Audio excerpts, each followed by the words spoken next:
Étant quelqu'un qui a vécu une sciatique, je me dis que ça pourrait être intéressant de savoir comment on réduit une sciatique et c'est quoi une sciatique en soi. Du coup, déjà, c'est quoi une sciatique? Alors, on va revenir à la base. À partir de ce moment-là, mon micro a merdé.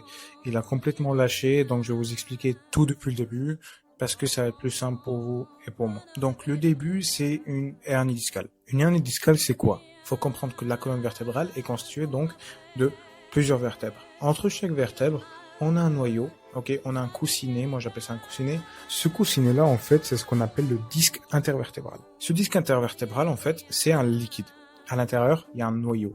Quand tu appuies sur un des côtés du disque intervertébral, la membrane du disque pète. Donc, le noyau risque de sortir. Moi, par exemple, je le compare à un burger, ok? Quand tu mords un côté du burger, on est d'accord que la viande sort de l'autre côté. Mais là, c'est pareil.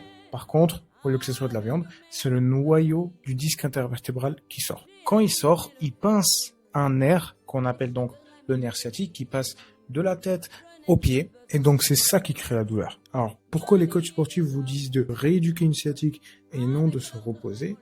Car en fait, le but n'est pas de remettre le noyau intérieur, c'est pas aussi simple, mais plutôt de renforcer tous les muscles autour. Donc, les abdos en général, le fessier, les lombaires, toute la ceinture abdominale en fait. Donc, moi, pour travailler ces muscles-là, j'ai 4 ou 5 exos. 2 exos pour travailler les abdos, des crunchs et la planche, un exo pour travailler le fessier, un exo pour relâcher la colonne vertébrale et on finit par un exo renforcement lombaire. Je vous ferai une vidéo pour chaque exo pour vous montrer comment exécuter l'exercice et avec quel but.